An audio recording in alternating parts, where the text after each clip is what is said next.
தென்னாருடைய சிவனே போற்றி, ஏகம்பத்துரைந்தாய் போற்றி, காவாய் கனகத்திரளே போற்றி.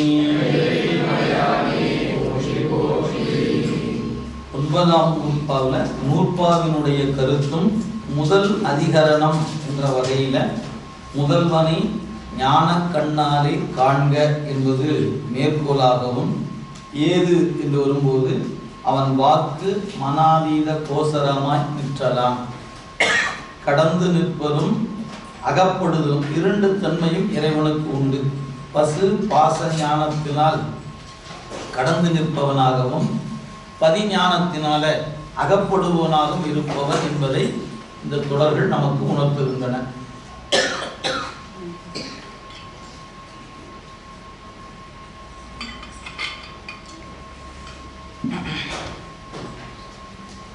அந்த வகையில் முதல் பெண்பா படிக்கும்போது நாடி நரம்பு முதலான உடம்பு வரை கொண்டு தேடுகிற பொழுது நான் என்னை காணலை.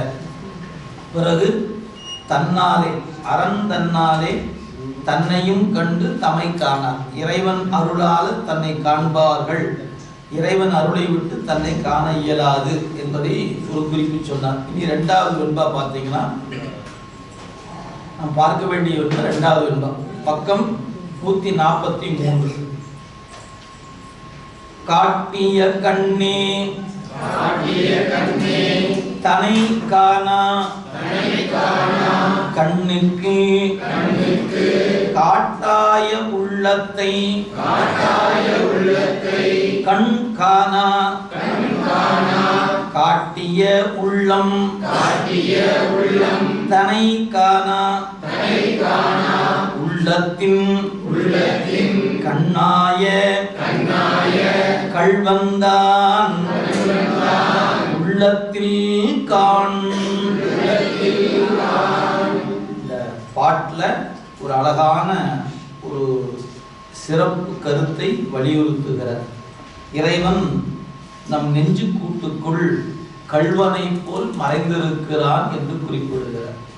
உள்ளத்தின் கண் கள்வன், உள்ளத்தின் கண்ணாய கள்வன் தான் ஞானசம்பந்த பெருமான் உள்ளங்கவர் கள்வன் என்று உணர்த்தி இருப்பதை பார்க்கிறோம். அப்படி உரை பாருங்க. காட்டிய கண்ணே, உயிரால் காட்ட பெற்று கண்டு வருகின்ற கண்ணே. நல்லா இந்த சொல்ல புரிஞ்சுக்கணுங்க. கண் பார்க்கிறது. இந்த கண் பார்க்கிறது என்று சொன்னால் இந்த கண்ணுக்கு பின் உயிர் என்ற பொருள் மறைஞ்சிருக்குது பின்னாடி. அதுக்கு என்ன தேவைப்படுகிறது? இப்போ ஒரு காட்சியை காணணும் உயிர் நினைச்ச உடனே கண்ணை பயன்படுத்தி அறிகிறது, கண்ணை செலுத்தி அறிகிறது. சரி, உயிருக்கு ஒன்றை கேட்கணும், காதை செலுத்தி அறிகிறது.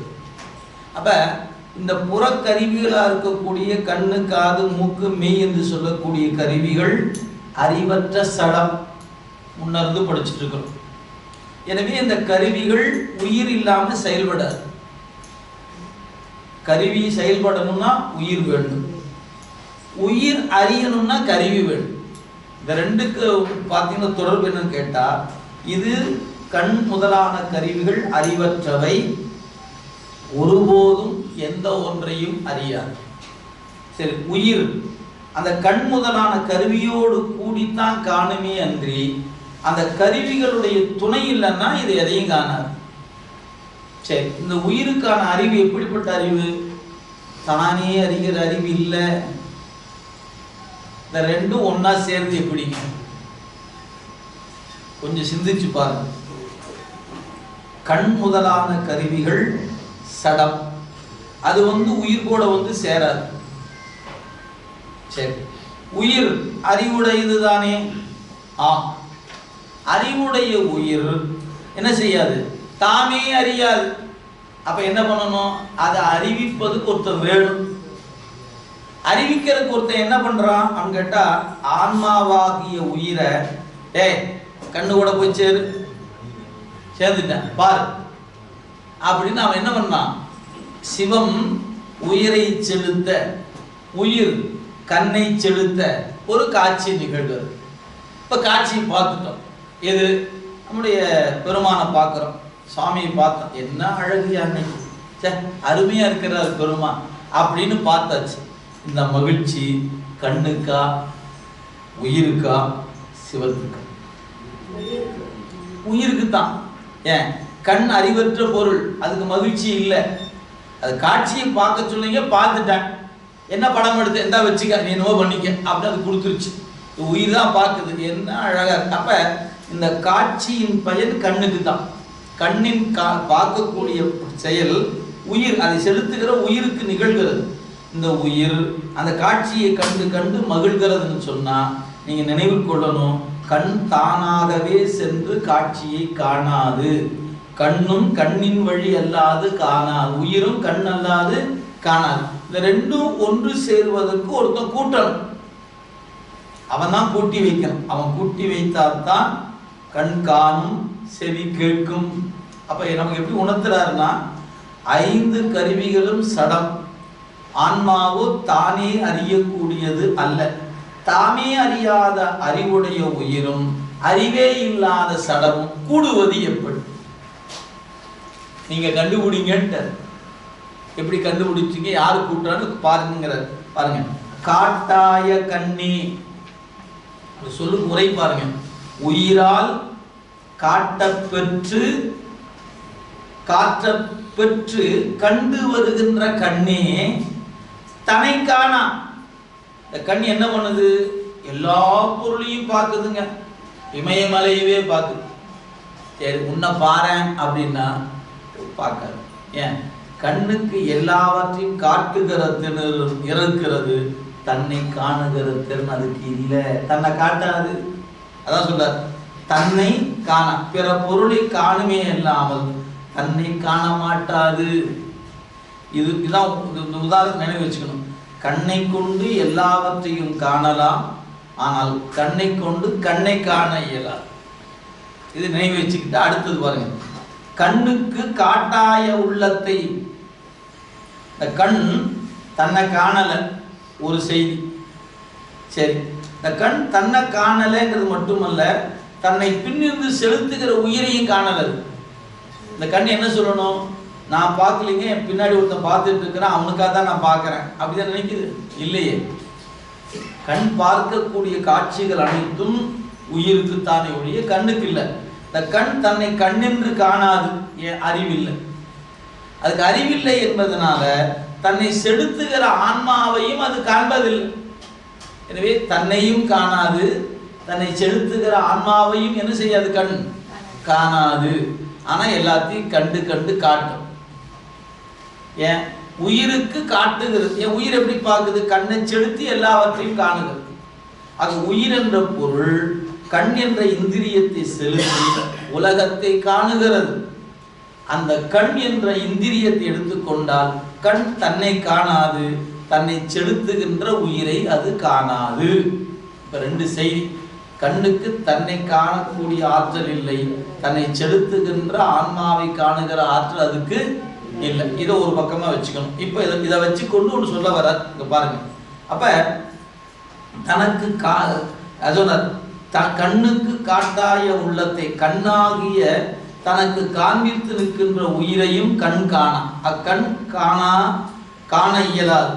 அது போல, இது எடுத்துக்காட்டு ஓமை அணி. அது போல என்பதனால உவமை. இப்போ உவமையை சொல்லணும். இதன் வழியா என்ன சார் சொல்ல வரீங்க? சொல்ல வர பாருங்க, காட்டிய உள்ளம்.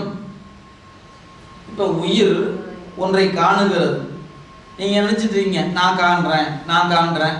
இல்லை, வரி பாருங்க, முதல்வனால் காட்டப்பெற்று காண்கின்ற உயிர்.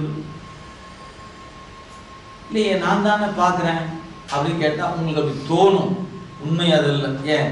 பெருமான் தான் இன்னைக்கு என்ன பண்றாரு? எப்படி கண்ணை உயிர் செலுத்தி காணுகிறதோ அதுபோல உயிரை சிவம் செலுத்தி உயிரை என்ன பண்ண வைக்குது? அறிய வைக்கிறது. அறிவது உயிர் தான், ஆனா அறிய வைக்கிற ஒருத்தர் இருக்கிறான் பாருங்க, அவன் தான். அதான் சொல், முதல்வனால் காட்டப்பெற்று காண்கின்ற உயிர். அதுக்காக இந்த உவமையை புரிஞ்சுக்கிட்டீங்கன்னா உவமேயத்தை புரியணும். கண் என்கிற இந்திரியம் ஆன்மா செலுத்தத்தான் காணும், தானா காணாது. அதுபோல உயிர் என்பது தானே அறிகிற பொருள் அல்ல, முதல்வன் அறிவிக்கத்தான் அறியும். முதல்வன் அறிவிக்கலன்னா அறியாது. சார் இதை எப்படி சார் நம்பட்டும்? கேள்வி இருக்குதா இல்லையா? இறைவன் அறிவிக்கத்தான் அறிவுமா என்ன? நமக்கு தெரிஞ்சு சும்மா புரிஞ்சுக்கா சொல்லணுங்க. கடந்த மார்ச் மாதம் சிவஞான போதம் 7ஆம் வகுப்பா நடத்தணும்.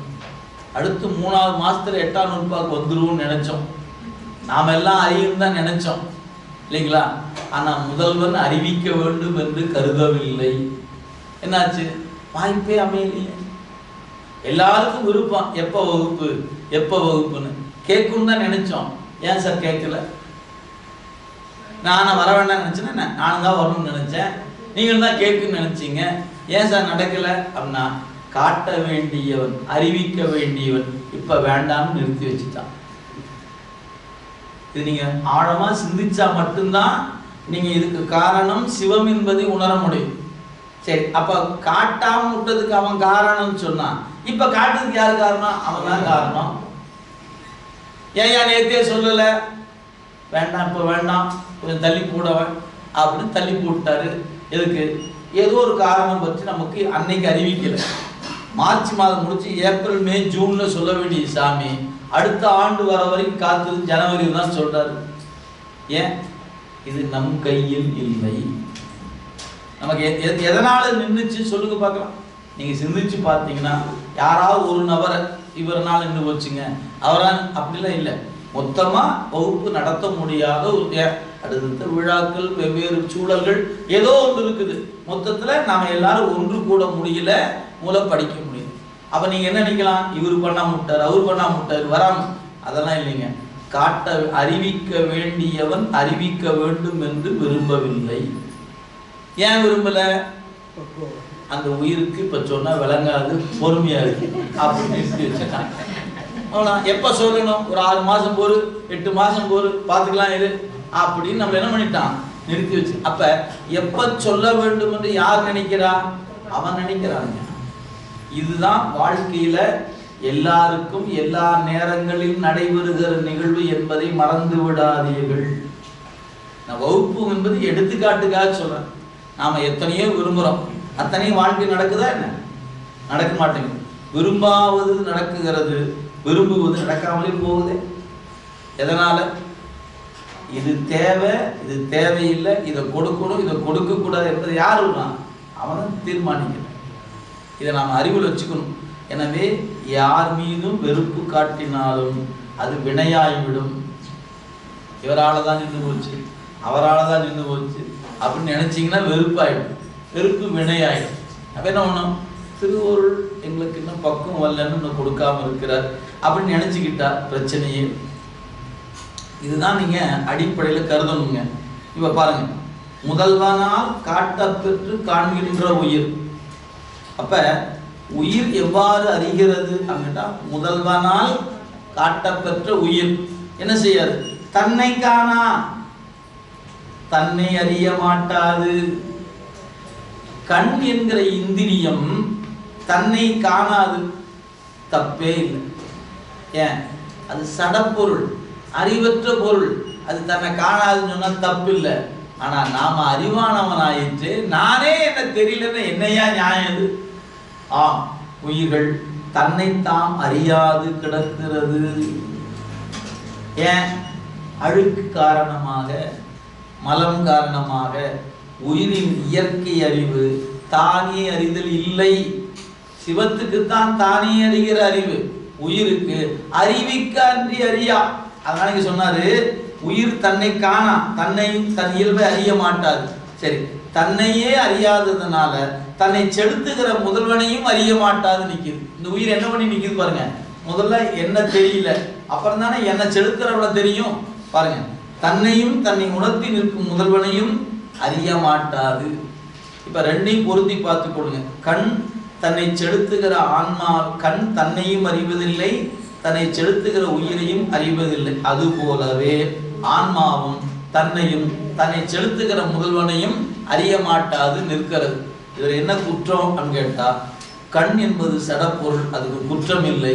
ஆனால் உயிர் அறிவு பொருள், தன்னை செலுத்துகிற முதல்வனை அறியாது இருப்பது குற்றமாகிவிடும்.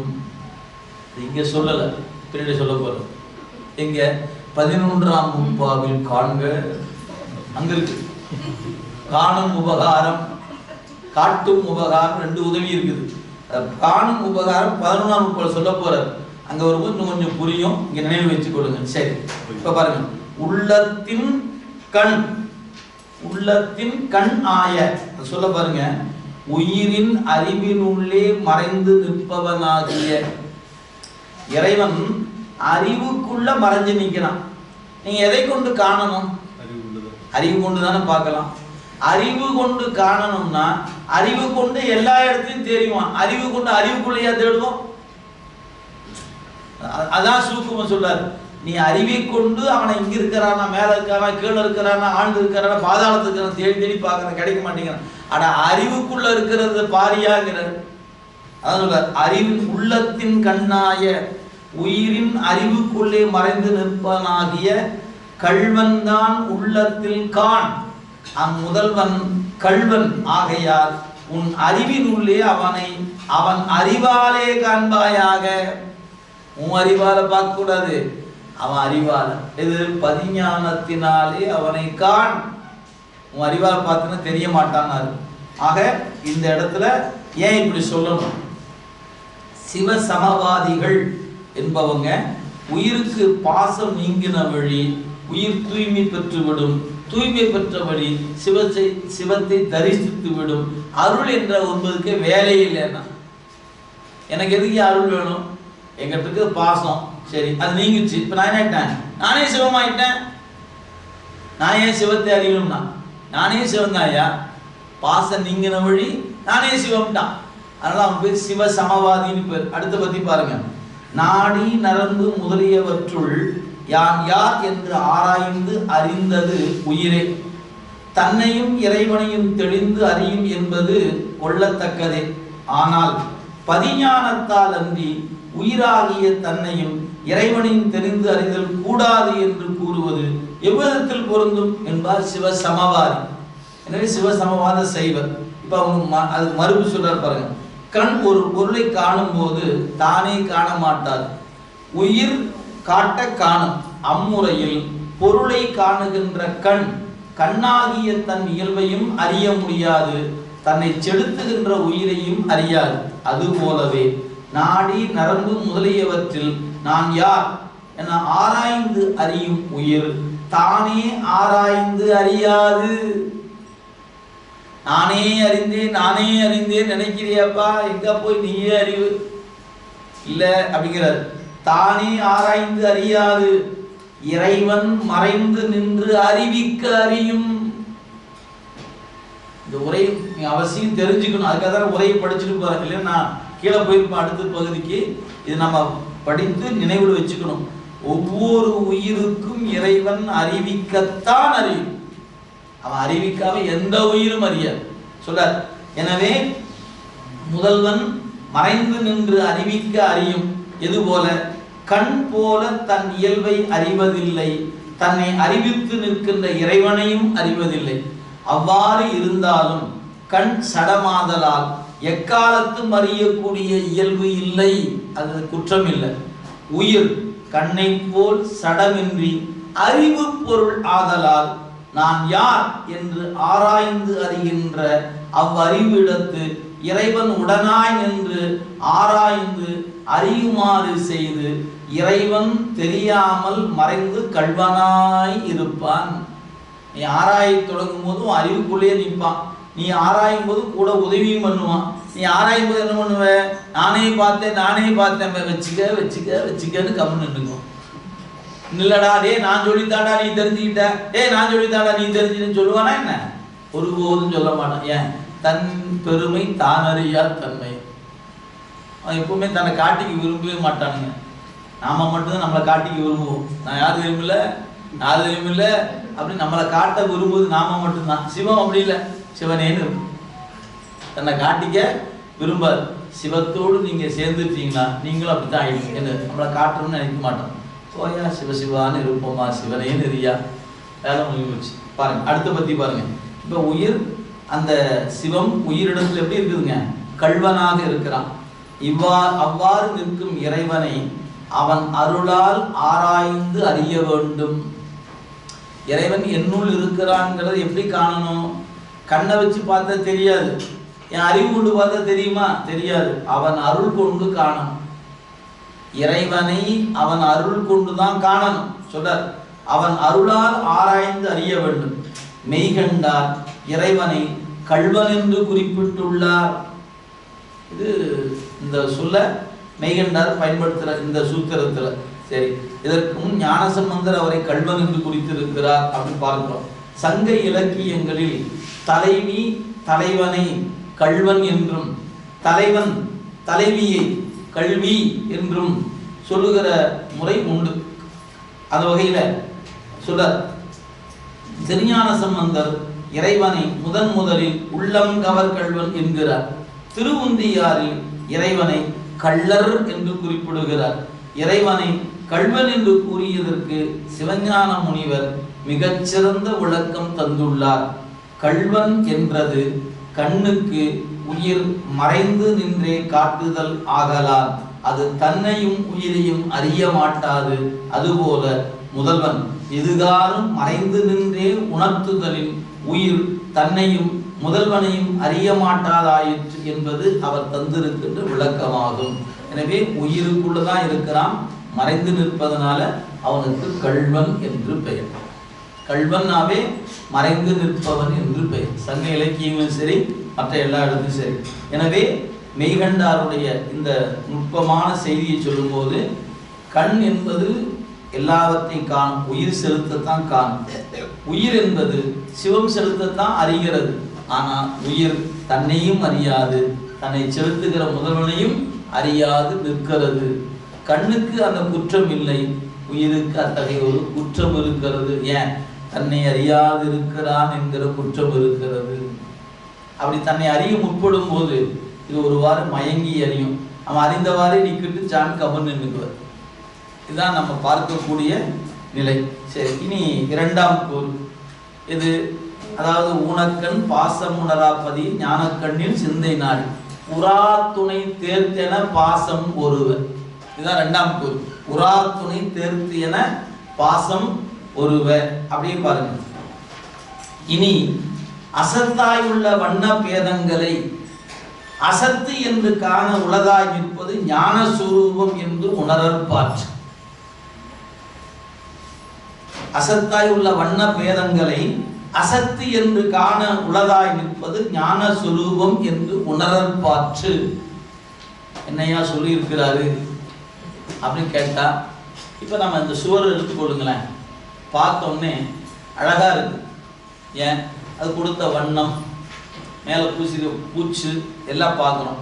இதை கொஞ்சம் ஸ்கேன் பண்ணி பார்த்தீங்கன்னா செங்கல், காரை, சிமெண்ட், இந்த கதவை போட்டு அப்படி ஒன்று கட்டமாக நிற்கிது. இப்போ நீங்கள் பார்த்த உடனே இது அழகுன்னு நினைச்சு மயங்கினீங்கன்னா உள்ள இருக்கிற பொருள் தெரியலன்னு அர்த்தம். பார்த்த உடனே கட்டுக்கட்டாக வச்சு கட்டி வச்சு பூசி மறைச்சி வச்சு அதுக்கு ஒரு முழுவதும் போட்டு ஒரு பெயிண்ட் அடித்து வச்சு தெரியாதவர் மறைச்சி வச்சிருக்கிறாங்க அப்படின்னு உண்மை நினைச்சிங்கன்னா இதை கண்ட மயக்கம் இருக்காது. ஒரு இதே இடத்துல ஒரு மலை, ஒரு அருவி கொட்டுது, அப்படியே தண்ணீர் வருகிறது, அங்கே ரெண்டு மான்கள் தண்ணீர் குடித்து கொண்டு காட்சி தத்ரூபமா நிற்கிது. என்ன அழகான ஓவியம் அப்படின்னு நினைச்சு மயங்கினீங்கன்னா சுவர் என்பது மறைஞ்சு போயிடும். அந்த ஓவியத்தை பார்த்தோன்னே இது என்னது, ஆயில் பெயிண்டா இல்லை வாட்டர் பெயிண்டா? சரி, இது எதிர்ப்பு சுவருக்கு பின்னாடி இருக்கு, சித்திரம் வரையப்பட்டிருக்கு. அப்போ நீங்கள் மூலப்பொருள் பின் தாங்கி நிற்கிற பொருளை நினைச்சிங்கன்னா இந்த ஓவியத்தின் மீது மயக்கம் போயிடும். இவ்வளோதான் விஷயம். இது எதுக்கு சொன்னாரு? நமக்கு உலகத்தை காணும் போதும் நம்மை காணும் போதும் வண்ண பேதங்களை அசத்தாயுள்ளதை அசத்து என்று காண நிற்பது ஞான சுரூபம். இது எப்படி சார் புரிஞ்சுக்கிறது? மாணிக்கவார் சொன்னார், பொத்தை உன் சுவர் புழு பொதிந்து அசும்பு ஒடுங்கிய பொய்கூரை இசிக்கொண்டு உடம்பு. நாம உடம்ப பார்த்துன்னு என்னவா நினைக்கிறோம்? என்ன அழகா இருக்கு பார்த்தீங்களா? எப்படி மினுமினுன்னு இருக்கு பார்த்தீங்களா, எது வெள்ளையா இருக்கு பார்த்தீங்களா, நைஸா இருக்கு பார்த்தீங்களா, நான் எவ்வளோ அழகா இப்படி நினைக்கிறோம். அத்தனையும் வண்ண புழுக்கள் அப்படின்னு நினைச்சா ஐயோ அப்படின்னு உங்களுக்கு புழுக்கள் நினைவு வந்துட்டா நீங்க பார்த்து மயங்க வாங்கிக்க போறீங்க இல்லையே. நம்ம வீட்டில் அவங்கவுங்க வசதி தக்கவாறு சோபா செட் வாங்கி போட்டுக்கிறீங்களா? ஆமாம் சார் 10 லட்ச ரூபா சார் சோபா, சில பேர் 2 லட்சம் சார், 5 லட்சம், அவங்க வசதி தக்க வாங்கி. அத்தனையும் உள்ளுக்குள்ள என்ன இருக்குது? ஸ்பிரிங் இருக்குது. நம்ம ஊர் பழையெல்லாம் தேங்காய் நாரை போட்டு மேலே இளம் கொஞ்சம் போட்டு மேலே ஒரு எக்ஸின் கவரை போட்டு தைச்சிருப்பான். அவ்வளோதான். நீங்கள் அதுக்கு அந்த மேலே போடக்கூடிய கவர் காஸ்ட்லி, காசு தக்க பணியாரங்கிற மாதிரி ஒன்றுக்கு ரொம்ப காலம் இருக்கும், கொஞ்சம் கம்மியாக இருக்கும். ஆனால் மொத்தம் அதனுடைய தயாரிப்பினுடைய மெட்டீரியல் என்னன்னு கேட்டிங்கன்னா ஸ்பிரிங் இருக்குது, தேங்காய் நார் இருக்குது, இலவம் மஞ்சள் இருக்குது, இவ்வளோதான் மொத்தம். ஆனால் சோபா பார்க்கறதுக்கு இது எவ்வளவு சொகுசாக இருக்குது தெரியுங்களா, இது அழகாக இருக்குது பார்த்தீங்களா, அது கலரே நல்லா இல்லை, இது என்ன கலராக இருக்குது, அதே தாங்க நம்மளை பார்த்து மயங்கிறோம். அவர் எவ்வளோ அழகாக இருக்கிறார் பார்த்தீங்களா, இவர் அழகில்லாமல் இருக்கார். இதெல்லாம் எது? பண்ண பேதமாகிய மயக்கம். நீங்கள் பார்க்கும்போது அப்படியே ஊடுருவி கொண்டு எலும்பு கூடு தெரிஞ்சதுன்னா நம்ம கண்ணு ஸ்கேன் பண்ணி பார்க்குது, எது அப்படியே எலும்பு கூடுதான் தெரியுது, நரம்பு கவர் இருக்குது, கட்டி வச்சிருக்குது. ஆமா, எலும்ப நரம்புல கட்டி இருக்கிறாங்க. அப்புறம் என்ன பண்ணிருக்காங்க, அப்படியே புழுவை வச்சு வச்சு வச்சு வச்சு காரையை பூசி மறைச்சு வச்சிருக்கிறாங்க. அதை மறைக்கிறதுக்கு ஒரு தோலை பூத்திட்டாங்க. எனவே எண்புதோல் போர்த்த உடம்பு புன்புலால் யாக்கை உரை உரை கடிய பொன்னெடும் கோயிலா புகுந்து. நாம இருக்கிற வீடு நல்ல வீடு, ஆனா அவங்க உட்கார்ந்து வீடு புன்புலாலியாக்கு. நினைச்சு பாருங்க, நாம நல்லா ஒழுகாத வீட்டா வச்சுக்கிட்டு ஓட்டை இல்லாத வீட்டுல நாம உட்கார்ந்து இருக்கிறோம். 9 ஓட்டை வீட்டுல வந்து உட்கார்ந்து இருக்கிறாங்க. யார் வசதியா இருக்கிறோம்? நாம தான் வசதியா இருக்கிறோம் இல்லைங்களா? நம்ம வீடு எப்படி இருக்குது? செண்டெல்லாம் போட்டு வசதியா வச்சிருக்கிறோமா இல்லையா? ஆமா. அவர் இருக்கிற உடம்பு எப்படி இருக்குது? நாற்றம் எடுத்த உடம்பு. இதுக்குள்ளதான் அவங்க உட்கார்ந்து இருக்கிறாங்க. நான் இருக்கிற இடத்துல பாத்ரூம்ல கூட வாசனையா இருக்கணும் அப்படின்னு அங்க கட்டி தொங்க விட்டுருக்கிறேன். ஆனா அவன் எங்க உட்கார்ந்து இருக்கிறான்? அழுக்கு பாய்ந்த குரம்பையில நெஞ்சு கூட்டுக்குள்ள வந்து போக மாட்டேன்னு, போயா நீ அந்த பக்கம், போக மாட்டேன், நான் இங்கதான்டா இருப்பேன் அப்படிங்க உட்கார்ந்து இருக்கிறானே. நினைச்சு பாருங்களேன். எனக்கு தூய்மை இல்லைன்னா வரமாட்டேன். அவன் குப்பைக்குள்ள வந்து உட்கார்ந்து இருக்கிறான். இந்த குப்பைக்குள்ள அவன் தானே உட்கார்ந்து இருக்கிறான், நிலையா உட்கார்ந்து இருக்கிறான். இதை உங்க அறிவுல என்னைக்காவது புலப்படுமானால், என்னையா நீ என்ன ஒரு ஆள் நினைச்சிட்டு எங்கிட்ட வந்து ஏயா உட்கார்ந்து உன் பெருமை தெரியாத எங்கிட்ட வந்து நீ பேசிக்கிட்டிய பெருமா, உன்னை கொண்டாடுறதுக்குன்னு யாராரோ இருக்கிறாங்க, போய் பேசாம அங்க போய் நான் எனக்கு உன்னை கொண்டாட அறிவே எனக்கு இல்லை, நீ ஏயா எங்கிட்ட வந்து உட்கார்ந்து. அவர் நான் உங்ககிட்ட இருக்கிறேன், உனக்கு என்ன கெட்டு போச்சு, நீ வேலையை பாரு, நான் வேலையை பார்த்துட்டு இருக்கிறேன், அவன் எங்கூடவே உட்கார்ந்துருக்கிறானே. இது உங்க அறிவுக்கு எட்டணும். அப்பத்தாங்க அவன் செய்கிற உதவியும் அவன் செய்கிற கருணையும் அறிவுக்கு. எனவே அவன் தூய்மை பார்த்து வருபவன் அல்ல. அதான் மணிவாச சொன்னார், கள்வன் கடியன் கலதி இவன் என்னாலே வள்ளல் வர வர வந்து ஒழிந்தான் என் மனத்தை. உடம்பை பத்தி அவர் எத்தனை பாட்டு சொல்லிட்டார். தொடுகிற இடமெல்லாம் உடம்ப சொல்லியிருக்கிறார். இருவினை என்னும் கயிற்றால் கட்டி புறந்தோல் போர்த்து எங்கும் புழு அழுக்கு மூடி மலஞ்சோறு 9 வாயிற்குடிலை. அந்த குடிசையில தானே அவனும் உட்கார்ந்து இருக்கிறான். ஆமா, நானும் அங்கதான் இருக்கிறேன், அவனும் அங்கதான் இருக்கிறான். நான் இருப்பது அழுக்குடையவன், எனவே இருப்பது தப்பில்லை. அவன் தூய்மையானவன் ஆச்சையா, அவன் அங்கதான் உட்கார்ந்து இருக்கிறான். எதுக்கு? எனக்கு துணையா. நான் இல்லைன்னா நீ பயந்து போகலாம், நான் கூட இருக்கிறேன். என்ன உட்கார்ந்து இருக்கிறானே, எனக்கு தெரியாமலே வந்து அமர்ந்திருக்கான். எப்ப வந்தானே தெரியாம உட்கார்ந்துருக்கான். ஏன்? வருவதும் இல்லை போவதும் இல்லை. இல்லாம இதெல்லாம் நீங்க சிந்திக்கணும். உங்க அறிவுக்கு என்னைக்காவது எட்டுமானால் உங்க நெஞ்சில் உங்களை அறியாம அழுக வந்து, சாமி எவ்வளவு கருணை பாரியா, என்னையும் ஒரு பொருளா நீ, நான்லாம் ஒரு ஆளாயா அவருக்கு, ஆனா எங்கிட்டையும் வந்து உட்கார்ந்துருக்கா அப்படின்னு உங்க அறிவு நினைக்கும் போதுதான் உங்களை அறியாது கரைய தொடங்குவீர்கள். அது அது அது புரிபடம். அது என்னைக்கு உணர்த்துவான்னு தெரியாது. உணர்த்தர் அன்னைக்கு அழுவதன்றி மற்ற ஒன்று அறியேன். சாமி எனக்கு அழுகை தவிர்த்து ஒன்றுமே தெரியும், ஏன் எனக்கு அவ்வளோதான் முடியும் சாமி, நான் அழுது நிற்கிறேன் அவன் நின்றும். அழுவதன்றி மற்ற என் செய்கேன் அம்பலத்து அரசேங்கிறாரே, அது மாதிரி அழுதுகிட்டே நின்று. யான் இதற்கிலனோர் கைமாறு. எந்த கைமாறு கொடுத்தாலும் அது ஈடாகாது. இது மணிவாசகர் நம்ம உணர்த்துகிறார் பாருங்க. எனவே அசத்தாய் உள்ள வண்ண பேதங்களை அசத்து என காண உள்ளதாய் நிற்பது ஞான சொரூபம் என்று உணரற்பாற்று. ஆசிரியர் வகையில் உரைப்பார்கள். படிகத்தின் இயல்பினை அதன் அண்மையில் உள்ள பொருள்கள் மறைத்து கொண்டு தம் நிறத்தையே படிகத்தின் நிறமாக காட்டும். நீங்க படிகம் என்ற பொருளை காலை நேரம் மாலை நேரம் காலையில் போய் வச்சு பாருங்க, நிறைய வண்ணம் காட்டும். மாலையில் காட்டினா நிறைய வண்ணம் காட்டும். எதனாலும் கேட்டால் சூரிய கதிர்கள் அப்படியே ஊடுருவி வந்து படிகத்தின் மேலே படுவதற்குள்ள நிறைய மரம் செடி கொடி முதலானவற்றை ஊடுருவி கொண்டு வந்து அந்த படிகத்தின் மேலே விழும். அது பல வண்ணம் காட்டும். அதே படிகத்தை சூரியன் உச்சி பொழுதுல 12 மணிக்கு இருக்கும்போது கொண்டு வெயிலில் வைங்க, தன்னிறம் காட்டும். ஏன்? இடையில எந்த பொருளும் இல்லை, நேராக சூரிய கதிர்கள் படிகத்தின் மீது விழுவதனால தன்னிறம் காட்டும். இதான் சொல்றார். படிகத்தின் இயல்பனை அதன் அண்மையில் உள்ள பொருள்கள் மறைத்து கொண்டு தம் நிறத்தையே படிகத்தின் நிறமாக காட்டும். அவ்வாறு காணப்பெற்ற வேற்று நிறங்கள் அனைத்தும் நிலையானவை அல்ல என்று விளக்கிய போது படிகத்தின் உண்மை நிறமே புலனாகும்.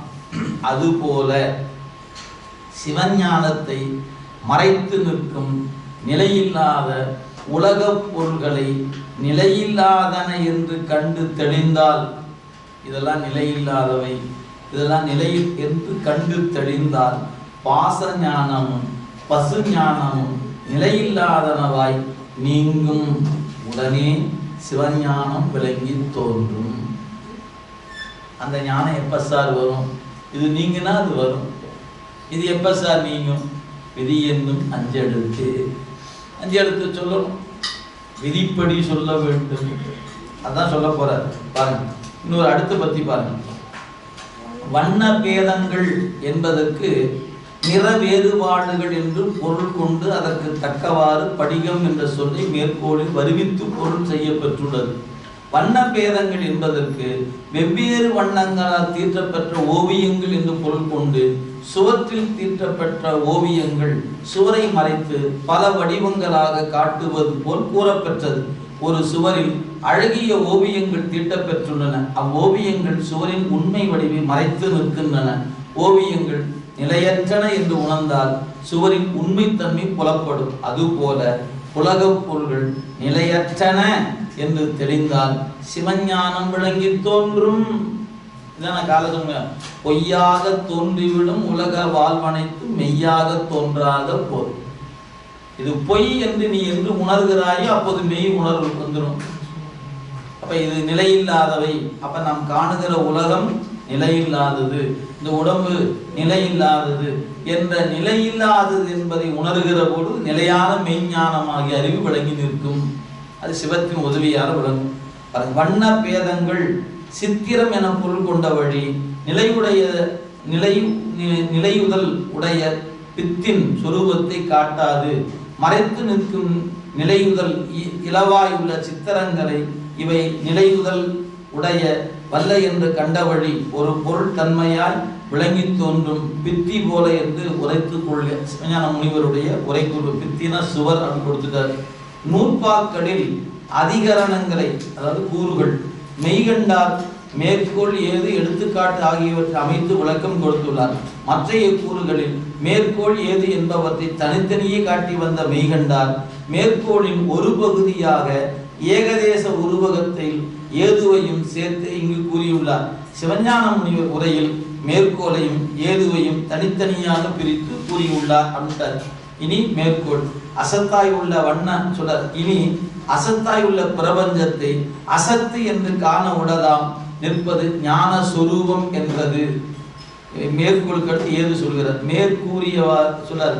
வேற்றியல்பாகிய வண்ண பேதங்களை வேற்றியல்பு என்று கண்டு கழிப்பின் உளதாய் நிற்பது படிக சொரூபமாம் துணையால் என்று ஊர்பாவில் சொல்லப்பட்ட செய்தியை எடுத்து காட்டியிருக்கிறார். இனி இதற்கு எடுத்துக்காட்டு வெண்பாவின் வழி ஆசிரியர் நமக்கு எடுத்து சொல்ல போறார். அதுக்கு முன்னொரு சின்ன பத்தி ஒன்று சிவஞான முனிவருடைய குறிப்பு பாருங்க. அசத்து எனப்பட்ட காரிய ரூப பிரபஞ்சத்தை, காரியம்னா செயல்பாட்டினால் விளைந்தது, அசத்து என்று எண்ணப்பட்ட காரிய பிரபஞ்ச ரூபத்தை அசத்து என்று காண்டலாவது அப்படின்னா என்னையா அப்படின்னு கேட்டா, ஆசிரியன் அறிவுறுத்த. ஆசிரியர் என்ன சொன்னாரு? அவர் அறிவுறுத்திய உபதேச பொருளின் உரைத்து நின்று, ஆசிரியருடைய அறிவுறுத்தல் வண்ணமாக உரைத்து நின்று, அட்ட குணம் 8 சித்தி கோணகதன் முதல் வாழ்வு குலவு பதம் எல்லாம் வெறுத்து நெறி அறுவகையும் மேலொடு கீழ் அடங்க என்ற சித்தியாறு காண்க, காரண ரூபத்தின் இல்லாமையான் பொய் என நிலைத்திருத்தல் என்று சிவஞான மாவாடியத்துல இந்த குறிப்பு கொடுத்திருக்கிறார். எனவே நீங்க வாழ்க்கையில பெறுகிற பதங்கள் எல்லாமே இது இந்திரன் வாழ்வும் எல்லாமே நிலையில்லாதவை என்பதைத்தான் இந்த நூல் நமக்கு உணர்த்துகிறது என்பதை இந்த பகுதியில் எடுத்து காட்டுகிறார். அந்த வகையில நமக்கு இந்த 2ஆம் கூறு பார்த்தீங்கன்னா 3 எடுத்துக்காட்டு வெண்பா நமக்கு சொல்லப்படுகிறது. அப்ப அசத்தாய் உள்ள வண்ண பேதத்தை அசத்து என காண நிற்பது பிரபஞ்சத்தினுடைய உண்மையாகிய மெய்ஞானம் என்பதை இந்த 2ஆம் கூறு சொல்லுகிறது. இதற்கு 3 எடுத்துக்காட்டை நாம் படித்தோம்னா ஒருவாறு விளங்கிக் கொள்ள முடியும் என்பதனால அந்த பகுதியில் நாளை அந்த கூறுகளை சிந்திப்போம் என்று சொல்லி எடுத்துக்காட்டு வெண்பாக்களை நாளை நாம் பார்ப்போம். இன்று இந்த பாட சிந்தனையை இந்த அளவில் நாம் நிறைவு செய்து இந்த 3 வெண்பாக்களையும் நாளை காலை தொடங்கும் போது, நாளை மாலை வகுப்பில் தொடங்கும் போது தொடர்வோம் என்று சொல்லி அன்பர்களுக்கு தங்களுக்கு ஏதேனும் ஐயங்கள் இருந்தால் அதை கேட்பதற்கான இந்த நேரமாக ஒதுக்கி கொண்டு சிலவற்றை வினாக்களும் விடையுமாக சிந்திப்போம் என்று சொல்லி நூலின் சிந்தனையை இந்த 9ஆம் நூற்பாவில் 2ஆம் கூறுவோடு நிறுத்தியிருக்கிறோம். மேற்கோள் ஏது எடுத்துக்காட்டு வெண்பால எடுத்துக்காட்டு வெண்பாவை நாளை சிந்திப்போம் என்று சொல்லி அமைகின்றோம். பாட சிந்தனை இந்த அளவில். கவாய் கனகத்திரளே போற்றி, ஆரூரமந்த அரசே போற்றி, திருச்சிற்றம்பலம்.